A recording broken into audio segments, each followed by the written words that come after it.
যে নারীদেরকে জানতে হবে তার রব সম্পর্কে। যেমন তার স্বামীর হক রয়েছে, তার চাইতেও বড় হলো তার রবের হক, তার স্রষ্টার হক। কিন্তু অধিকাংশ মানুষ, মহিলারা সেটা জানে না। তারা তাদের স্বামীদের খেদমত করে, তার হকের ক্ষেত্রে অনেক কিছুই পুরা করে, কিন্তু তার রবের হকের ক্ষেত্রে একেবারেই উদাসীন। এবং বলেছিলাম, নারীদেরকে আমরা সাধারণত যে উপদেশ দিই সেটা হচ্ছে বেশি জোর পর্দা করা, স্বামীর হক আদায় করা। ওই হাদিস আমরা বারবার তাদেরকে শোনাই। বিয়েতে গিফট করলে আমরা তাদেরকে বাসরাতের আদব আর ওই আদর্শ পরিবার এগুলো দিয়ে থাকি। কিন্তু আমাদের যেমন সবচেয়ে উল্লেখযোগ্য কিতাব হচ্ছে কোরআন এবং হাদিস, তেমনি আকিদার কিতাব নারীদের জন্য উল্লেখযোগ্য কিতাবই হলো এই কোরআন, হাদিস এবং আকিদার কিতাব, যেগুলো তাদেরকে শিক্ষা দেওয়া হয় না। তো ভূমিকাতে আমরা বলেছিলাম তাদেরকে অবশ্যই কোরআন, সুন্নাহ এবং আকিদার কিতাব বেশি পড়তে হবে, যাতে করে তারা তাদের রব সম্পর্কে জানতে পারে এবং তারা শিরক, কুফর এবং বিদআত থেকে যেন নিজেকে বাঁচাতে পারে, এটা তাদেরকে করতে হবে। এই ভূমিকার পর আজকে আমি যে বিষয়টা উল্লেখ করব সেটা হচ্ছে ইসলাম ধর্মে বা পুরুষদের কাছে একজন নারী হিসেবে তার মান মর্যাদা কি, ইসলাম এই ক্ষেত্রে তার কতটা খেয়াল রেখেছে, এটা আজকে সংক্ষিপ্তভাবে আপনাদের কাছে তুলে ধরব। কেন কিছু নাস্তিক মহিলা রয়েছেন যারা আমাদের মুসলিম মহিলাদেরকে বিভ্রান্ত করার জন্য তৎপরতা চালাচ্ছে এবং ইসলামের বিপক্ষে নেগেটিভ কিছু তারা তুলে ধরে। তা আমাদের কথা যেহেতু তারা শোনে না, তাদের কান পর্যন্ত যাবে না, কিন্তু আমাদের কথা আমাদের মুসলিম নারীরা শোনে, যারা আমাদের মসজিদগুলোতে উপস্থিত হয় এবং তারা ধর্ম পালন করার চেষ্টা করে। তাই তাদেরকে সতর্ক সাবধান করা, তাদের কল্যাণের জন্য আমাদেরকে ভূমিকা রাখা, এটা অত্যন্ত জরুরি। এজন্য আমরা ওই নাস্তিক মহিলাদেরকে নিয়ে কোনো কিছু বলতে চাচ্ছি না, বরং আমরা আমাদের নারীদেরকে দেখাতে চাই যে ইসলাম তাকে কতটা সম্মান দিয়েছে। সে জানতো, সে যদি পড়তো তাহলে জানতো। যেহেতু তারা পড়ালেখা করে না, তাই ওই নাস্তিকবাদী মহিলাদের কথায় তারা ধোঁকা খেয়ে যায়। এজন্য আমাদের মহিলারা যেন ধোঁকা না খায়, তাহলে তাদেরকে জানতে হবে যে ইসলাম আসলে কি, ইসলামে তাদেরকে কতটা সম্মান দেখানো হয়েছে। আমি কয়েকটা পয়েন্ট নিয়ে আলোচনাটা করব, যদিও সময় খুব সংকীর্ণ, তবে আপনারা বুঝে নেবেন। যারা উপস্থিত আছেন সেই মহিলারা আপনারাও বোঝার চেষ্টা করবেন, আর পুরুষরা যারা আছে তারা বুঝে এটা আপনাদের মহিলাদেরকে সেই সম্মানটা দেওয়ার চেষ্টা করবেন। আল্লাহ আমাদেরকে তৌফিক দান করুন।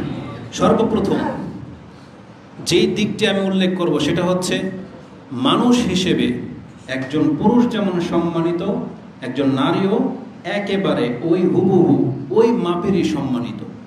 যেমন আল্লাহ সুবহানাহু ওয়া তাআলা সমস্ত সৃষ্টির উপরে আল্লাহ বলেছেন, ওয়ালাকাদ কাররামনা বানি আদম, আমি আদম সন্তানকে সম্মানিত করেছি।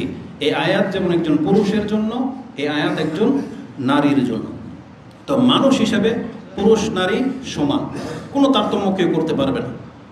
তারপরে কোরআনে আল্লাহ সুবহানাহু ওয়া তাআলা এই দিকটাকে প্রতিষ্ঠিত করার লক্ষ্যে দুইটা বাক্য দিয়ে এই পৃথিবীর মানুষকে সম্বোধন করেছেন। একটা হলো ইয়া আইয়ুহান নাস, আরেকটা হলো ইয়া আইয়ুহাল্লাযিনা আমানু। কোরআনের যে কোনো আয়াত আদেশ নিষেধ, উপদেশ দেওয়ার ক্ষেত্রে, সংবাদ দেওয়ার ক্ষেত্রে আপনি দেখতে পাবেন আল্লাহ এই দুইটা জুমলা মানে বাক্য ব্যবহার করেছেন। এক ইয়া আইয়ুহান নাস, আরেক হলো ইয়া আইয়ুহাল্লাযিনা আমানু। তাহলে যখন বলা হবে হে মানুষ তুমি শোনো, এর মধ্যে কে শামিল? শুধু পুরুষ নাকি দুইজনই? পুরুষ মহিলা উভয়। এবং এটা বিবেকবান মহিলারা বোঝে, সব মহিলারা না বুঝলেও বিবেকবান মহিলারা বোঝে। তার দলিল স্বরূপ একটা হাদিস আমি আপনার কাছে পেশ করি। তিনি হচ্ছেন জ্ঞানীদের মধ্যে একজন উম্মে সালামা রাদিয়াল্লাহু তাআলা আনহা। তিনি বলেন, হাউজে কাউসার নিয়ে আমি শুধু মানুষের মুখেই বিভিন্ন কথা শুনেছি, কিন্তু রাসূল থেকে কোনোদিন কোনো কথা শুনতে পাইনি। তবে একদিন আমি বসা আছি আর মসজিদে হাউজে কাউসার নিয়ে আলোচনা চলছে, আর আমার খাদেমা বা আমার দাসী আমার চুল, আমার মানে খাদেমাই হবে, যে আমার চুল আঁচড়াচ্ছিল। ওই মুহূর্তে হঠাৎ করে আমি শুনতে পেলাম মসজিদ থেকে একটা শব্দ আসছে, ইয়া আইয়ুহান নাস, হে মানুষ। তখন আমি আমার ওই জারিয়াকে বললাম, ফালাম্মা কানা ইয়াওমান মিন যালিকা ওয়াল জারিয়াতু তামশুতুনি, সে আমার মাথার চিরুনি করছিল। ফাসামিআতু রাসূলুল্লাহি সাল্লাল্লাহু আলাইহি ওয়াসাল্লাম ইয়াকুল ইয়া আইয়ুহান নাস, তখন তিনি বললেন, ফাকুলতু লিল জারিয়াতি ইস্তাখিরি আন্নি, তুমি আমার কাছ থেকে একটু দূরে সরো, আমাকে ফ্রি করো।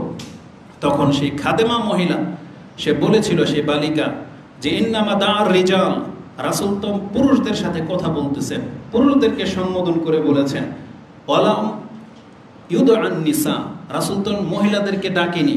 তখন উম্মে সালামা রাদিয়াল্লাহু তাআলা আনহা তিনি জবাব দিয়েছিলেন, রাসূল বলেছে ইয়া আইয়ুহান নাস ওয়া ইন্নী মিনান নাস, যেহেতু বলেছে হে মানুষ আর আমি একজন মানুষ।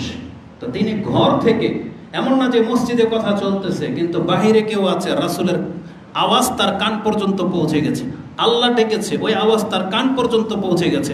যদিও আল্লাহ সুবহানাহু ওয়া তাআলা বলেছেন কোনো নবীকে, কিন্তু কোনো মুমিন শুনেছে, তাকে অ্যালার্ট হয়ে যেতে হবে। সে মুখ ফেরাতে পারবে না যেখানে তো নবীদেরকে ডাকা হয়েছে, যে আল্লাহ বলছে ইয়া আইয়ুহান নাবিয়্যু, যে হে নবী কুলু মিনাত তাইয়্যিবাত, আপনি হালাল ভক্ষণ করেন। আল্লাহ তো আমাকে তো বলেনি, যদি কেউ বলে তাহলে এটা হবে তার বোকামি। কারণ আল্লাহ সুবহানাহু ওয়া তাআলা নবীদের সাথে কথা বলে, পুরুষদেরকে সম্বোধন করে কোরআনে বহু কিছু বলেছেন, কিন্তু উদ্দেশ্য কি? শুধু পুরুষ না, সবাই সবাই। তো তিনি বলতেছেন, যখন রাসূল বলেছেন ইয়া আইয়ুহান নাস, হে মানুষ শোনো, তাহলে আমি কি, আমার পরিচয় কি? ওয়া ইন্নী মিনান নাস, আমি একজন মানুষ। তো বিবেকবান মহিলারা বোঝে। এই হাদিসটি আপনি মুসলিমে কিতাবুল ফাদল, ফজিলতের অধ্যায় পেয়ে যাবেন। হুদুরিন